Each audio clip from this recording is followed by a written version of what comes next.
মুমিন মুসলমানের স্বাধীনতা রক্ষা এবং অর্জন, আরেকটি হলো কাফের বেঈমানের স্বাধীনতা রক্ষা অর্জন। স্বার্থ উভয়ের মাঝে। এই দুটি ভাগ আল্লাহ নিজেই পবিত্র কোরআনে করে দিয়েছে।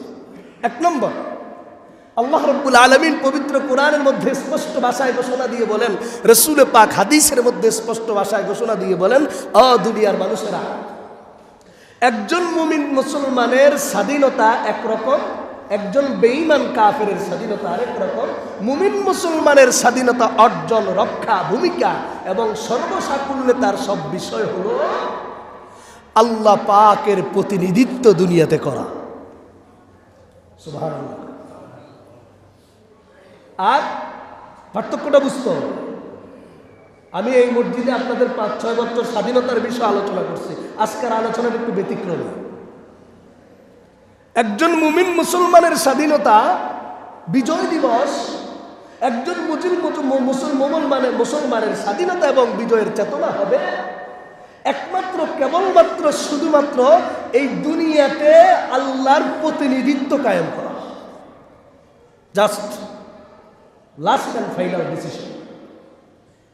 আর একজন কাফের বেঈমান আল্লাহ ওয়ালা, আল্লাহ বুলা, সেই ব্যক্তির স্বাধীনতা, বিজয় দিবস, বিজয় এবং স্বাধীনতার চেতনা হলো তার মন গড়া জীবন অথবা মন গড়া রুলস রেগুলেশন মানুষের মাঝে প্রয়োগ করা। এবার আপনারাই আমাকে ডিসিশন দেন, ফতোয়া আপনারাই দিবেন। যেই ব্যক্তির মন মানসিকতা, চেতনা, ভাবনা, চিন্তা ভাবনা হচ্ছে আল্লাহ পাকের প্রতিনিধিত্ব দুনিয়ার মধ্যে করা, সেই ব্যক্তির মাধ্যমে সকল মানুষ নিরাপদ, নাকি যেই ব্যক্তির চিন্তা চেতনা হলো আল্লাহ পাক ছাড়া, আল্লাহর বিধান ছাড়া, প্রতিনিধিত্ব ছাড়া নিজের মন গড়া বিধান দিয়ে পৃথিবীর মানুষকে পরিচালনা করা, তার কাছে নিরাপদ। 1 নম্বর না 2 নম্বরের কাছে নিরাপদ? 1 নম্বর ব্যক্তির কাছে।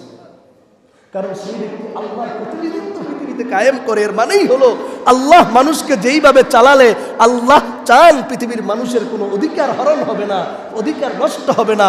Liberty of society, liberty of physics, liberty of আপনার মুভিং, এইভাবে freedom of expression, freedom of conscience and thought, এইভাবে freedom of expression, liberty of speech সহ পৃথিবীর সকল মানুষের যা যা অধিকার, স্বাধীনতা রয়েছে, একমাত্র আল্লাহর প্রতিনিধিত্ব যে কায়েম করবে তার মাধ্যমেই অক্ষরে অক্ষরে 100% পাওয়া সম্ভব। এটা ঘোষণা একমাত্র কার?